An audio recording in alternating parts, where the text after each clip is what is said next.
traer el coche en la bolsa y sacar. Bueno, si estamos hablando de favorecer la sustentabilidad, todo se vale, ¿no? Todo se vale, pero además, pues los problemas que estamos enfrentando en las ciudades están llevando a este tipo de innovaciones. Tenemos que encontrar soluciones, ¿no? El próximo 30 de noviembre dará inicio en París la 21ª conferencia de las partes de la Convención Marco de Naciones Unidas sobre el Cambio Climático 2015, COP21. ¿De qué se trata? Para hablarnos de ello le agradezco su presencia a la doctora Isabel Studer, quien es directora fundadora del Instituto Global para la Sostenibilidad, y te aprecio como siempre que estés con nosotros. Gracias, muchísimas Isabel. Gracias. ¿De qué se trata? A ver, ¿y en dónde? A ver, ¿en qué lugar y por qué? Bueno, mira, como bien lo dices, pues ya llevamos muchas de estas conferencias de las partes. Esta será la 21, la número 21.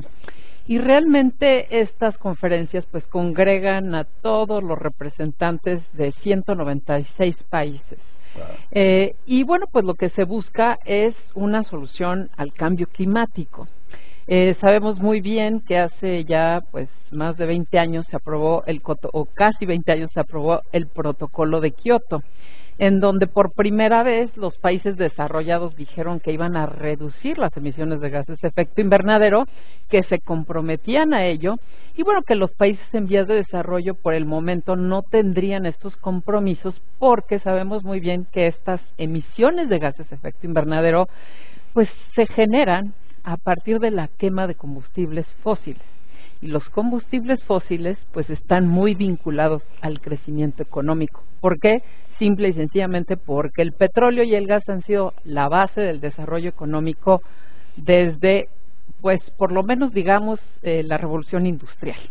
Entonces es un problema muy grande porque resulta que las economías emergentes como China, India, pues ya están rebasando los países desarrollados en términos de las emisiones de gases de efecto invernadero. ¿Fracasó el protocolo de Kioto? Por supuesto, rotundamente. En primer lugar, porque Estados Unidos nunca la ratificó y era el país donde, bueno, pues las emisiones de estos gases eran las más importantes, el generador más importante de estas emisiones de gases de efecto invernadero. Ahora es China. Ahora es China, sí. Ahora es China. Cuando vemos las fotos de la contaminación en esas ciudades que ya no se ven, ya no diga los edificios ni las caras de las personas. Así es. Brutal. Así es. Y entonces, bueno, pues ahora la discusión es de que no pueden ser nada más los países desarrollados los que van a limitar las emisiones de gases de efecto invernadero, sino que tienen que ser las economías emergentes y la verdad, pues todos los países tienen que aportar algo. Porque cuando vemos las proyecciones de crecimiento demográfico, pues muchos otros países que ahora son medianos también van a hacer una contribución importante a estas emisiones. ¿Qué vamos a hacer en París? Pues ponernos de acuerdo para decir finalmente si vamos a hacer algo para resolver este tema de las emisiones de gases de efecto invernadero. Si no empezamos a resolverlo ahora, pues lamentablemente las proyecciones son que la temperatura va a aumentar a más de los 2 grados que la comunidad científica ha dicho una y otra vez que es el límite para impedir que haya consecuencias que son irreversibles. ¿Como el deshielo, por ejemplo, de los polos? Sí, como el deshielo o la acidificación de los océanos, que está acabando con los corales. Acidificación, se están haciendo más ácidos los océanos y esto está acabando con los corales, y los corales pues son una base muy importante, como tú sabes, de la vida marina, del ecosistema marino. Esto tiene implicaciones. Barreras naturales, etcétera, etcétera. Bueno, pero además tiene implicaciones en términos de la alimentación. ¿Cuántos países no dependen de la pesca, por ejemplo? Sí. Entonces, muchas de estas afectaciones... Todos estos equilibrios tienen que ver con eso, ¿verdad? Bueno, y los huracanes más recurrentes, sequías más recurrentes, incendios como estamos viendo, sequías que son pues ya casi permanentes en lugares como California, por ejemplo, con afectaciones a la economía tremendas. Entonces las proyecciones son que si seguimos como estamos, muy probablemente la temperatura llegue a 4 grados centígrados y la verdad no hay cálculos todavía para hacer un estimado real de las implicaciones que esto tendría en la economía a nivel mundial. Hay mucha incertidumbre.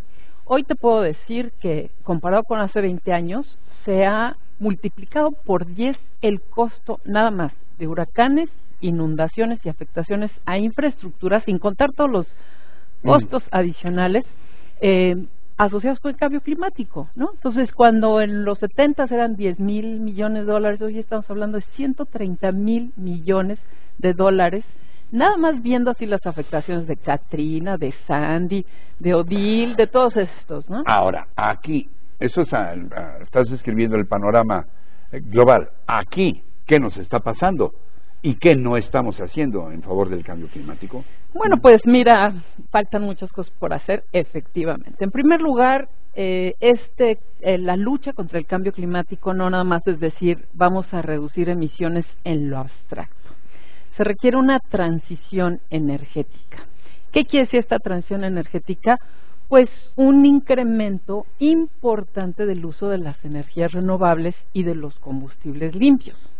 ¿Qué es lo que hace la reforma energética en México? Justo lo contrario, decir, vamos a producir más petróleo, vamos a producir más gas, vamos a generar más electricidad con energías fósiles, ¿sí? Y vamos a incentivar el consumo a través de tarifas bajas de electricidad, a través de una gasolina baja, el precio bajo de la gasolina. Y tú dices, bueno, sí podemos entender que esa es, digamos, la naturaleza de la competencia, pero tenemos que empezar a ver en el futuro, porque a partir de ahora, en diciembre, se van a llegar a acuerdos de cómo todas las economías tienen que hacer esa transición.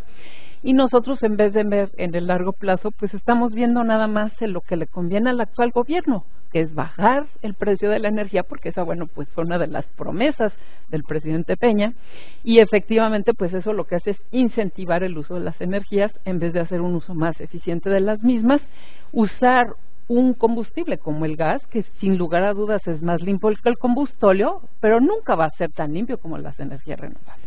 Entonces, por ejemplo, está atorada en el Senado, en la última legislatura, no pasó la ley de transición energética.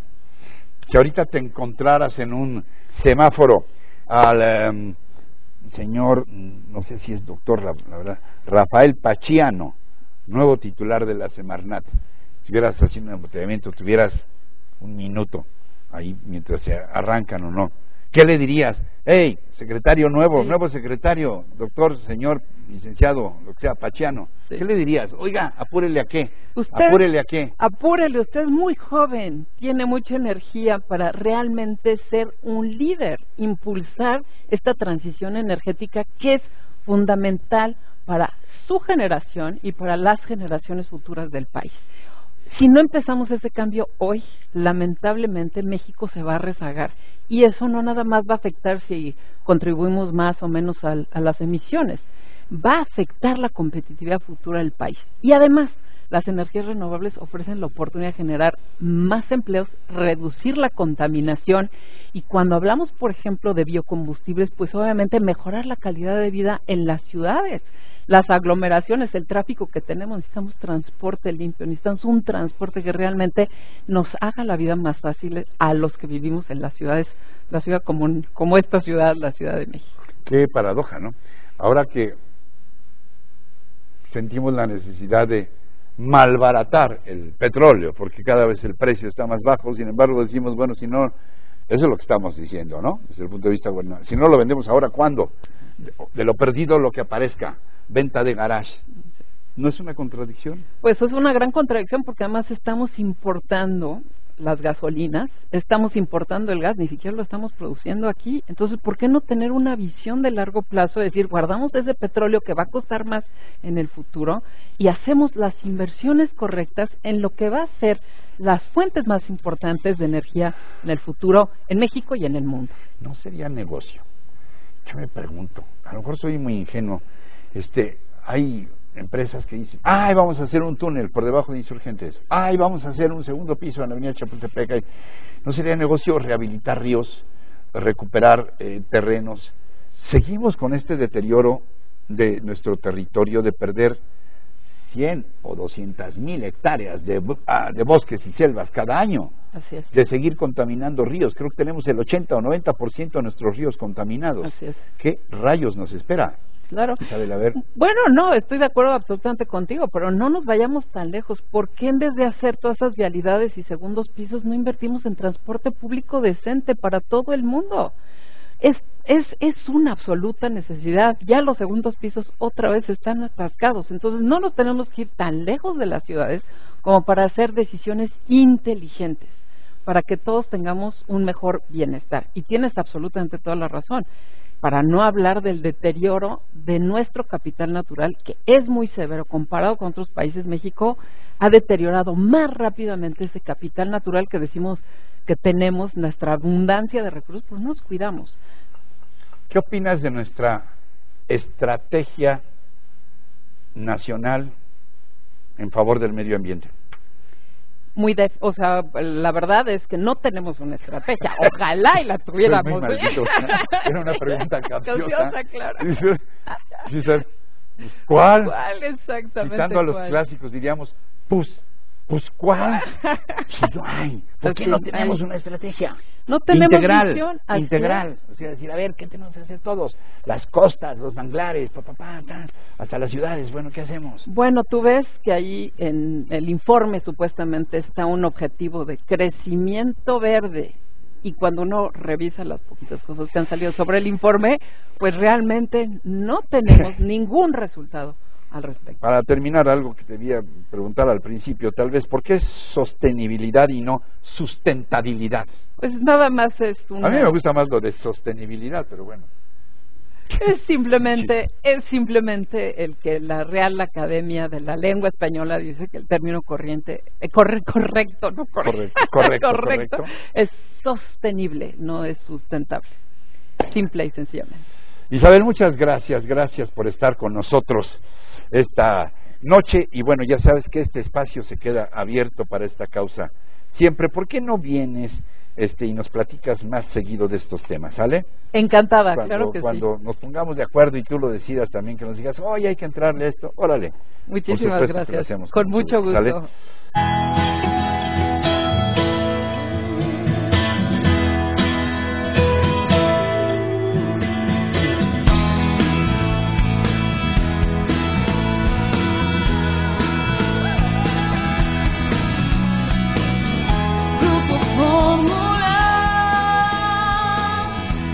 Te doy mi palabra.